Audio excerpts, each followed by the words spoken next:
Hey, this is Kev Hempel again with the Beacon of Hope Project update. It is the last week of April in 2024, and we are about to head into May.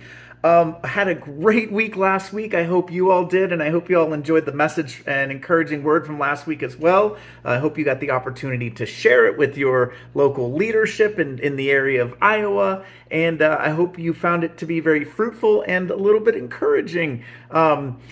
Today, I am going to be speaking to you about a little trip that I went on this past weekend. I went on a hike.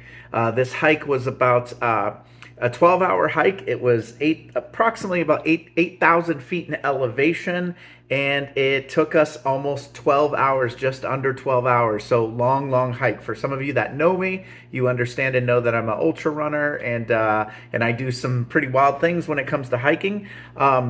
But the reason why we did this hike is because that me and a bunch of friends are preparing for Mount Whitney. Mount Whitney is about 14,000 feet in elevation in the valley of California, over on the east coast, east area of the state. And so I wrote a little blog post after this weekend about sticking to the plan. So I'm going to go right into it and give you an encouraging word in here, and I hope you find it fruitful as well. We love every single one of you for following along with the Beacon of Hope project. And yeah, let's just get right into it. So what does stick to the plan mean to you? So when someone says stick to the plan, what does it mean to you? So here's the blog. What does stick to the plan mean to you? Do what you planned. Many things in life that we planned for have other people involved in the plan. One of life's greatest challenges is that when you stick to the plan and others don't. Okay, not everybody can see what you see, and that becomes a problem. They won't see what you see until they see what you see. Can you imagine yourself walking in that faith? When you do, that amazing doors open up. They are doors of opportunity. So make a plan and stick to it. So this weekend, I hiked 28 miles. It was 7 p.m. to 7 a.m., 8,000 feet in elevation, 12 hours of hiking, preparing for Mount Whitney, which is a 14,000 foot in elevation mountain. Here's the thing. I didn't want to go. I didn't feel prepared. I didn't want to do it, but I did what I didn't want to do because it served others.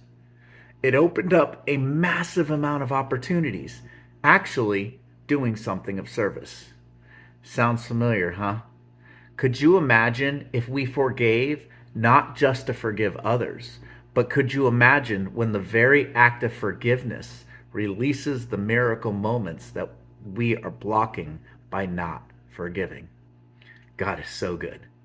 Remember, they won't see what you see until they see what you see. I hope you found an encouraging word in there. If you didn't, watch this video and listen again. A great friend of mine told me during a conversation where I was confused about what was going on in life, and people were telling me that I didn't have a plan, or people were telling me that things were going wild and they didn't understand what the Beacon of Hope is. And we were talking about the buildings and all these things and goals and dreams and visions and financials and preparation for what's going to happen in the building and what's going to happen with the business and what are we doing in Iowa and et cetera, et cetera, et cetera. And a great friend of mine who loves the Lord looked at me and he said, Kevin, remember, God gave you this vision. They won't see what you see until they see what you see. I'm sure there's a dream, vision, or goal sitting on your heart. I'm sure you're right in the mix of all of it, going after what God has given you. I'm telling you, do not give up. Let hope whisper, try one more time. I love you all. Have a great week. We will see you in May.